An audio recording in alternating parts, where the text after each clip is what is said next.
Good evening, ladies and gentlemen, and welcome to the SBW Stables Theatre. This is your first call to take your seats. Please begin to take your seats and enjoy this evening's performance.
Good evening, everyone, and welcome to the Stables Theatre. We are just about to start our presentation of the Griffin Award, so please, if you have any drinks, take them now upstairs and we will knock this thing over.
Hello everyone and welcome to the Stables Theatre. The Griffin Award is just about to start, but a couple of things before we head upstairs.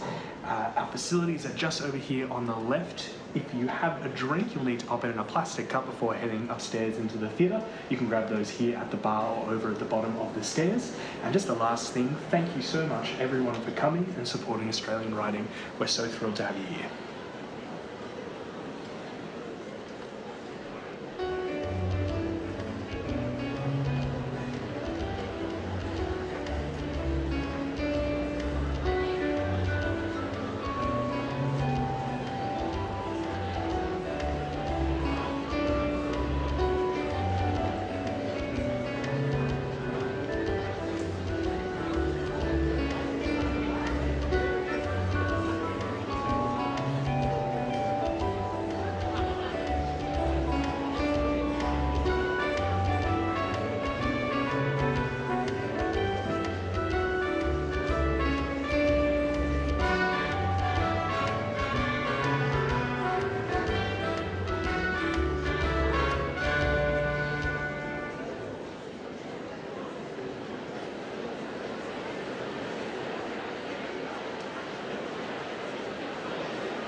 Welcome to the 23rd Annual Griffin Award, which is obviously a little different this year. It's here on the World Wide Web and some of you are in your pyjamas. It's beautiful. I'd like to begin by acknowledging the Wurundjeri Woiwurrung people of the Kulin Nation, where I am, and the Gadigal people of the Eora Nation, where the Griffin team are working behind the scenes. I'd like to acknowledge elders past and present of the many nations that you're joining us from tonight. Sovereignty was never ceded. It always was and always will be Aboriginal land. My name is Tessa Leong and I am the Associate Artistic Director here at Griffin. And this is my first official duty in my new role. And I'm obviously so thrilled to come to you live from my very own home where it's just started raining, where I'm desperately trying to make this seem like it's completely normal to host an awards ceremony, whilst also hoping the internet doesn't cut out and that no one knocks on the door and that I don't accidentally fall off my chair. Let's just see how we go. As champions of Australian writing, the Griffin Award is very important to us. It's our connection to writers and new writing. The Griffin Award is made possible by the copyright agency Cultural Fund, who have provided ongoing support for this award. We simply couldn't provide this amazing opportunity for playwrights without them. In 2020, we received a whopping 130 submissions for the Griffin Award. Each play was read anonymously at least twice to form this beautiful shortlist that we will be showcasing this evening. My fabulous colleague Phil Spencer, Griffin's artistic associate, had the pleasure of meeting with each of our writers. Tonight, we'll hear them talk about their process and watch a short excerpt of their play performed by some brilliant actors. And in about 30 minutes' time, Kim Williams from the copyright agency Cultural Fund will announce the winner of the 2020 Griffin Award. So let's kick things off for the evening. First off, we're going to hear from Grace Chapple, whose play Never Closer is set in the 1970s and 80s in a small Northern Irish town. Grace is a young writer exported from Perth and based in Sydney. Her play follows a tight-knit group of friends as they navigate their way through the tribulations of adulthood and the political turmoil of an embattled nation. Over to you, Phil. Thanks, Tessa. Hello, everybody. My name's Phil, and I work here at Griffin. It's been my great pleasure to interview our 5 shortlisted playwrights. First up, we've got Grace Chapple. I kind of had this idea in my mind that I wanted to write about my mum and her history. So most of the events that I mention are not real, but almost all are kind of inspired by the sort of the tapestry of stories that my mum kind of relayed to us as kids growing up. So obviously it follows the journey of a very, a really tight-knit and interesting group of friends. And so can you tell us a bit about that group and what it meant to sort of bring them together, and how did that work when you were writing it? So it's this group of friends who grew up together, which is such a familiar trope, but it's kind of, I think, taking that and intensifying it in this cauldron of like massive upheaval and conflict of Northern Ireland in the 70s. And then also it's high school and teenage years, so it's very dramatic, very intense relationships. And then basically taking that group, and then they all go off into the world, go their separate ways, as people do after high school, and they go down different paths. And the question of this play is kind of what happens if you put them all in a room together again 10 years later. And I think there's a tension there in trying to sort of reclaim a lost or an imagined past, and, knowing that maybe that can never really come back. So, Grace, can you tell us what excerpt we're about to see this evening? Sure. This is a monologue that comes from the middle of the play. It's delivered by the character Neve, one of the central characters who has been away from town for 10 years, and this is the first night when she has come back.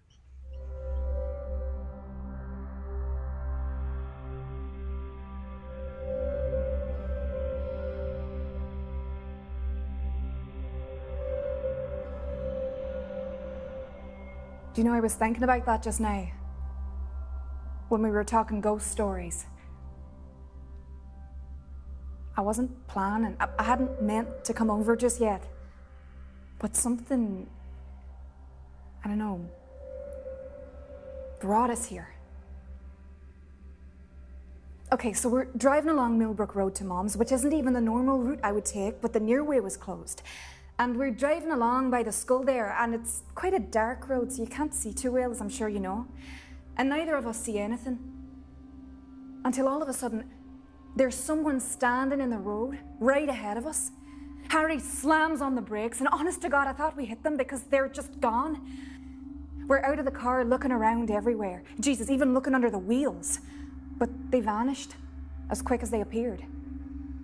Eventually, we figured it must have been a big dog or something that had sprinted off. So we give up. And I turned to get back in the car. When straight ahead of me, up on the hill, I see the light on in here. And it just hits me. I know I have to come in and see Deirdre. That I can't leave it a moment longer. Like, this thing stopped us in the road for a reason. What do you make of that?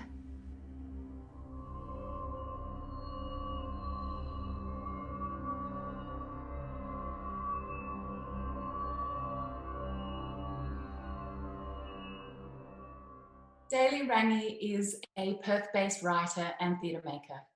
Their play Curiosity revolves around Damien, a teenage boy on the autism spectrum and his obsession with the Mars Explorer robot.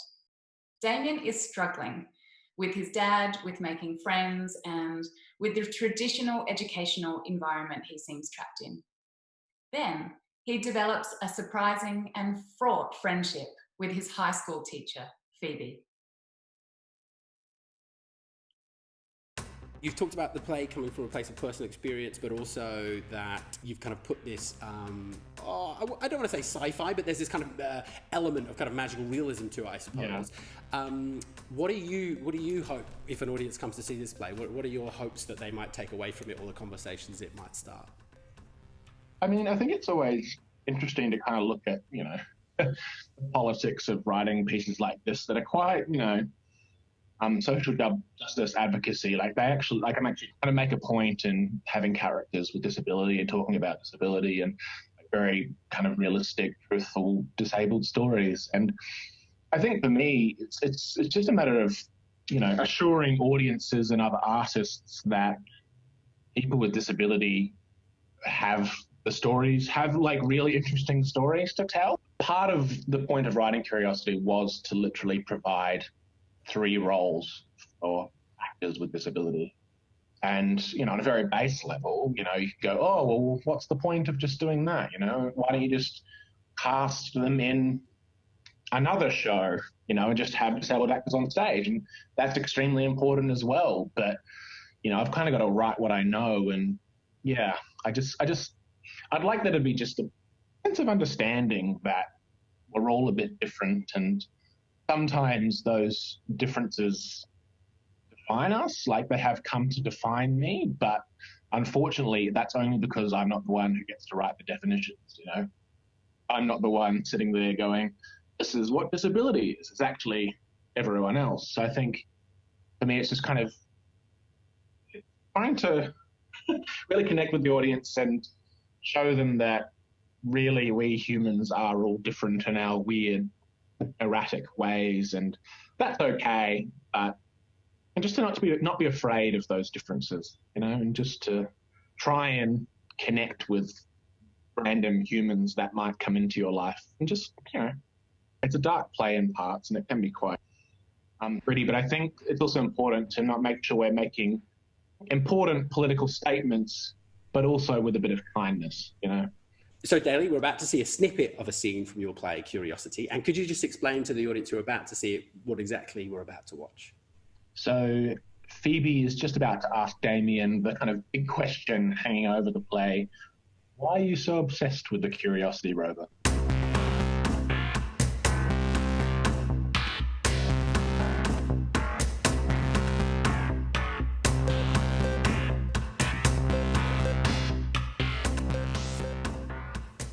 Why do you like Curiosity, though?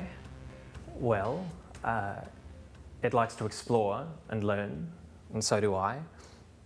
And it's a robot, and my dad and teachers and random people sometimes say I'm robotic. And also it's trying its best to help us find life and a place to live on Mars, which is silly because we live on Earth and we need to look after Earth first. But it's admirable. Imagine being somewhere by yourself with all of humanity on your shoulders because they're stupid mammals. And also, I was born the day that it landed, which is cool. So Curiosity is like me. And it sung happy birthday to itself, which I have to do now. And also, it must be lonely being up there by itself. And I'm lonely too. So we're 2 little lonely robots exploring the universe. Damien. I'm not actually a robot, though. I'm a human with thoughts and feelings. But if I have to be a robot, that's okay because I have a friend up on Mars. You don't have to hug me. What do you mean? I said all of that to my dad once and he said he wanted to hug me. But I don't like being touched. Am I weird? Not at all. Not at all.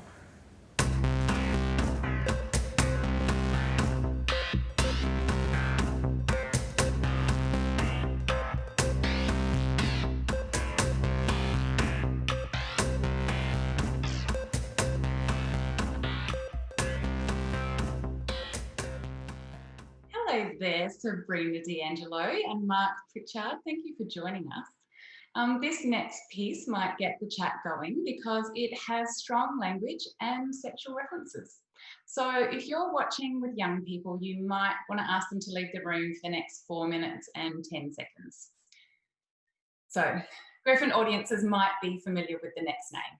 Writer, theatre maker and pharmacy assistant David Finnigan, whose play Kill Climate Deniers was produced by us in 2018.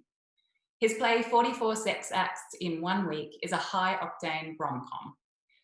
It follows struggling blogger Selena Valderrama, whose task it is to review a new book entitled 44 Sex Acts You Must Try Before You Die. Unfortunately, the only partner she can find is her nemesis, photographer and animal activist Alab Delusa.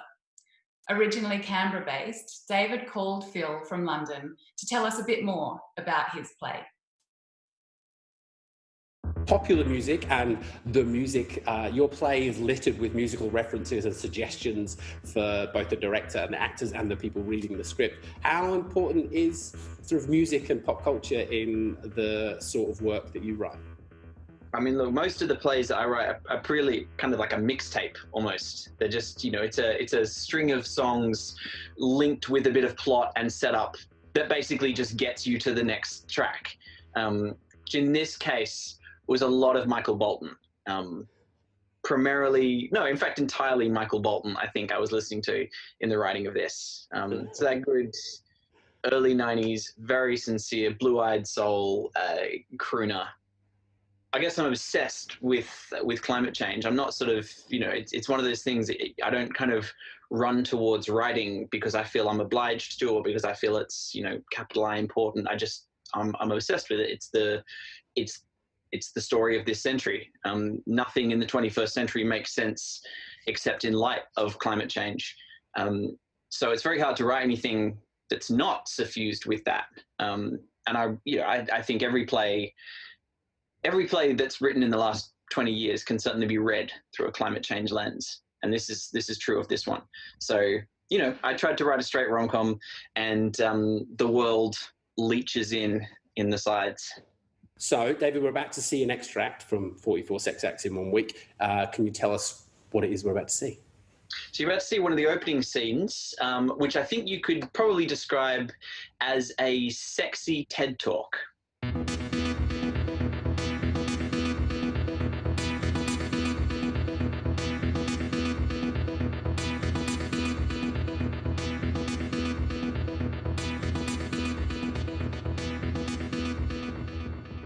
You're going to die.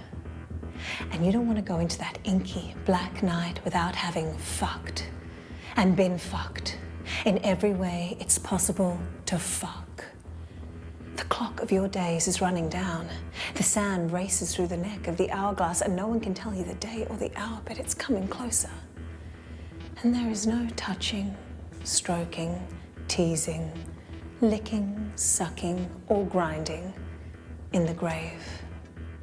You were born for sex, not pallid, listless fucking under the covers with the lights out. No, 3.5 billion years of your ancestors didn't struggle, strive and evolve for you to get off as quickly as you can before rolling over and saying goodnight. You were born to fuck electric. I'm Elaine Gutierrez, sex coach, educator and author. It's time to take a ride through the wild landscape of sexual pleasure. We're going to take a journey from where you are now, which is the car park of the visitor centre, to the highest peaks of pleasure.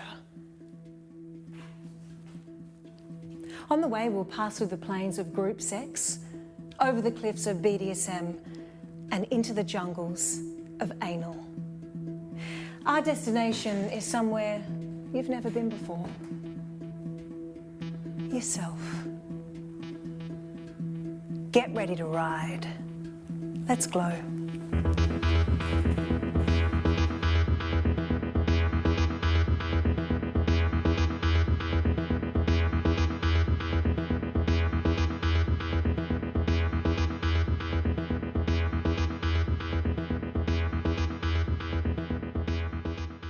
Yes, there was some pretty specky camera work in that one. And welcome, Dom Mercer, a big fan of New Australian work. It's excellent to have you here.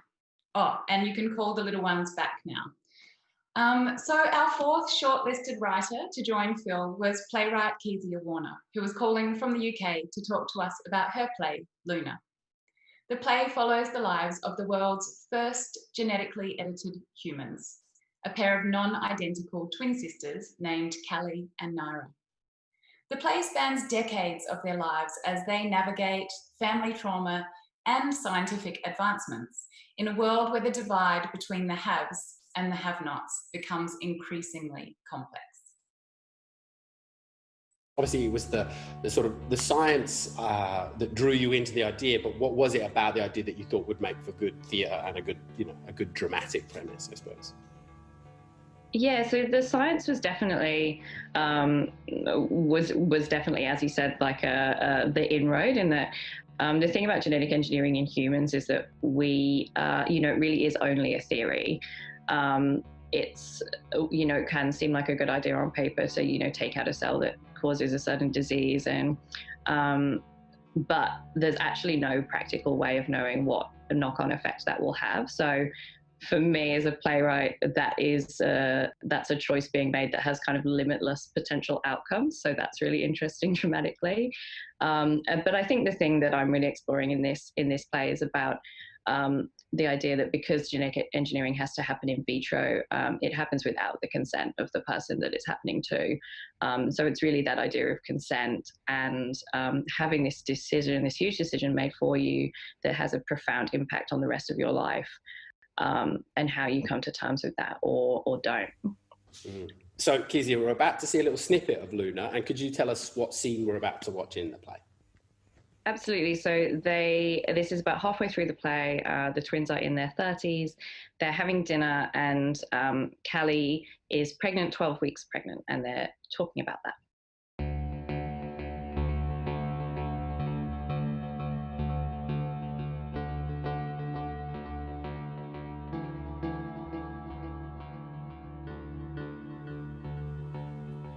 I had my 12-week scan. It's weird being around doctors again. Well, surely you've been before now. I have a naturopath. And that's all you've needed? Yeah, my memory might be broken, but my immune system, state of the art. I didn't say broken. Anyway, it's awful. Being examined. I'd forgotten. You always liked Dr. Ellis. Yeah, well, I was stupid then. You know, the first time I went to the hospital, they gave me a checklist. They gave me a clipboard with a list of diseases I could choose to prevent. Oh, yes. With a price next to each disease. I know. I had a panic attack. Shit. I couldn't breathe. Well, so you didn't tick any of the boxes? Of course not. Right, it's normal now. For who? Well, some insurers cover it. Most, probably. I don't have insurance. That's ridiculous. But you didn't do it.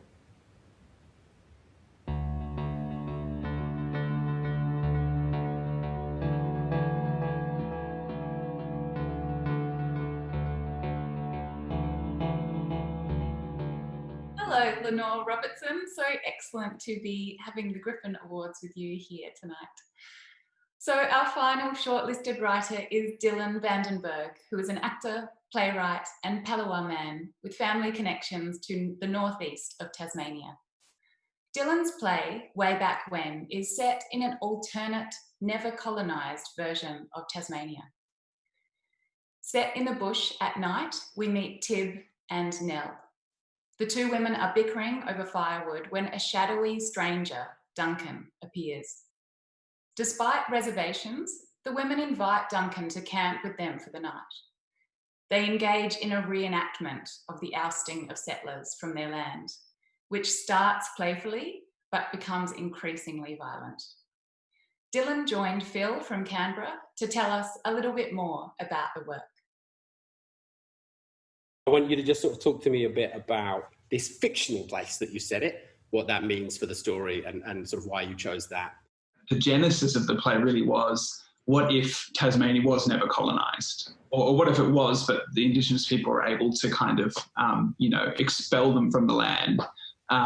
So I kind of started with that idea, but it really did evolve into okay, well, even, what does victory mean? Even if you have expelled the colonizers from the land, I feel like it's still tainted in a way that things can't be the same. And so, there are poisoned rivers and, there's doubt and fear in the air. And so I really wanted to give a sense of that, almost Gothic, Tasmanian Gothic, I guess, is a bit of a genre, and kind of wanting to write in that direction as well.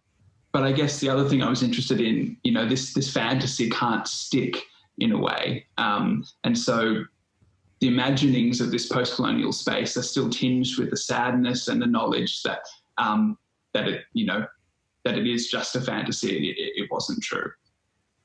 Okay, Dylan, we're about to see an excerpt from your play. Do you want to tell us a little bit about what we're about to see? The excerpt you're about to see is from the opening of the play, and Ghost, an Aboriginal woman, is offering a welcome and a warning to the audience.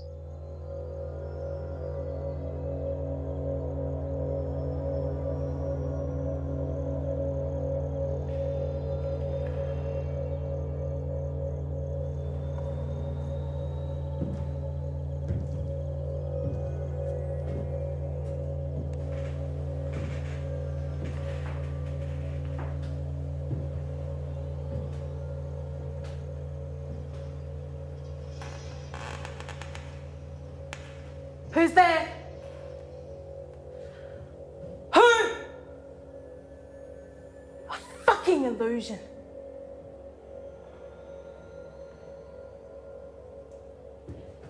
It's been so quiet. And now you. If you've got a voice, use it. Speak to me. If you're privy to this country's fate, speak. Useless. Bloody useless. You should all be in bed. No use being awake at this hour. I thought you white people had big brains. Headed out when it's cold.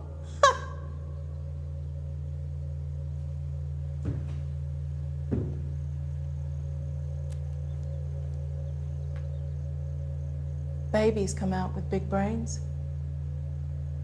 Biggest they'll ever have. Man gets old, brain gets smaller. Man dies, head's filled with dirt and bugs, ain't got nowhere else to go. White men say they're headed up to the sky, but I know better. They're underfoot.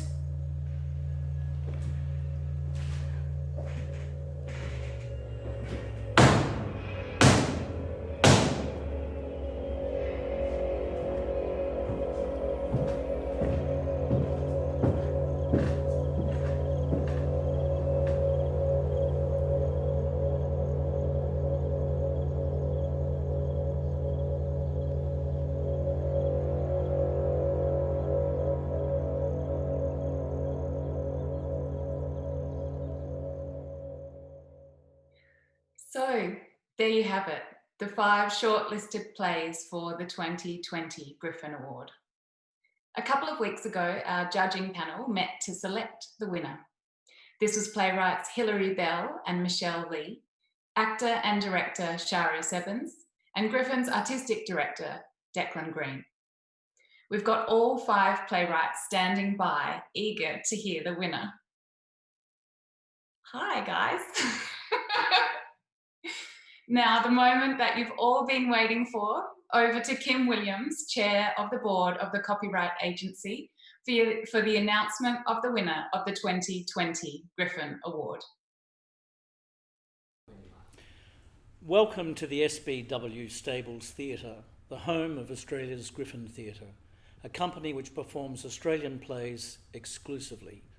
God bless Griffin. And God bless the Griffin Award, an annual award that recognises a previously unproduced outstanding play or performance that provides an original contemporary Australian voice. The award is made possible from the long-standing support of the Copyright Agency Cultural Fund, and we could not be more delighted to maintain this commitment. The award liberates discovery and development of the next generation of Australian voices, vital to the ongoing vibrancy of Australian theatre and its creative ecology. Mark Rogers' play Superheroes, last year's winner, will now grace the Griffin stage when the Stables reopens in September. Susie Miller's play, Prima Facie, which was the winner of the 2018 award, had a sold-out season at the Stables in 2019. The play is set to tour later this year. Get out and see it. And now to the 2020 shortlist, which comprises these 5 writers and their plays. Grace Chapple for Never Closer, David Finnigan for 44 Sex Acts in 1 week, Daley Rangi for Curiosity, Dylan Vandenberg for Way Back When, Kezia Warner for Luna. And the winner of the 2020 Griffin Award is, drum roll now, Dylan Vandenberg for Way Back When. Congratulations, Dylan.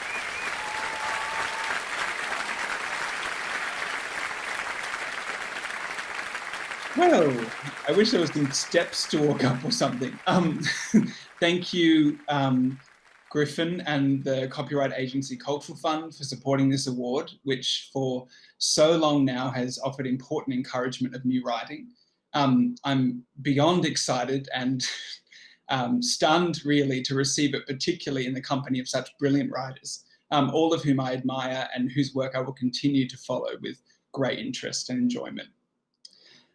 Way Back When is the story of 4 Aboriginal women telling a big, exhausting, heartrending story which details their resilience in the face of colonisation. It's about their enduring humanity, their dignity and wit. It's about how rage can fuel the imagination and the unexpected therapeutic benefits of these meditations. I feel very proud to tell this story and have it recognised by Australia's premier theatre company. Thank you to my family, to my mum, and to Steve, Dad and Ash, to my partner Emily, my baby girl Charlie, and to my 2 sausage dogs, Lucy and Hugo, who keep me company on those nights when writing seems like the hardest thing in the world to do. So thank you. Congratulations, well done Dylan Vandenberg, and well done to all of the shortlisted writers.